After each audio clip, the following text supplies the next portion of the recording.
ఈరోజు మనం రాయలసీమ స్టైల్లో తిరువాతన్నం ఎలా చేయాలో చూసేద్దాం వచ్చేయండి.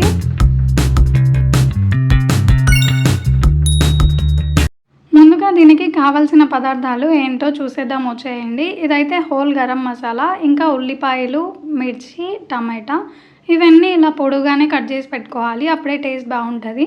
కొత్తిమీర, పుదీనా కంపల్సరీ వేయాలి. ఇంకా ఫ్రెష్గా నూరి పెట్టుకున్న అల్లం వెల్లుల్లి పేస్ట్, ధనియా పౌడర్. బాస్మతి రైస్ అయితే అరగంట ముందే నానబెట్టుకున్నాను. నేనైతే రైస్ కుక్కర్లో కుక్ చేస్తున్నాను, చాలా ఈజీగా అయిపోతుంది అని.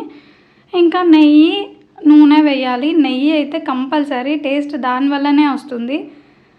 సో ఇదైతే ఇలా ప్రాసెస్ చాలా ఈజీ, టేస్ట్ అయితే చాలా బాగుంటుంది. ముఖ్యంగా నాన్ వెజ్ కర్రీలోకి అయితే చాలా బాగుంటుంది. ఒక్కసారి ట్రై చేయండి.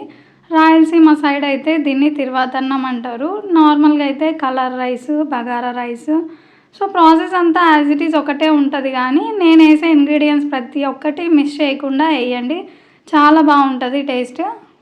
నా ఛానల్ని మీరు ఫస్ట్ టైం విజిట్ చేస్తున్నట్లయితే వీడియోకి ఒక చిన్న లైక్ ఇచ్చి సపోర్ట్ చేయండి. Thanks for watching.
Already basmati rice నానబెట్టాను కాబట్టి 1 కప్పు రైస్కి 1.5 కప్పు వాటర్ అయితే పడుతుంది.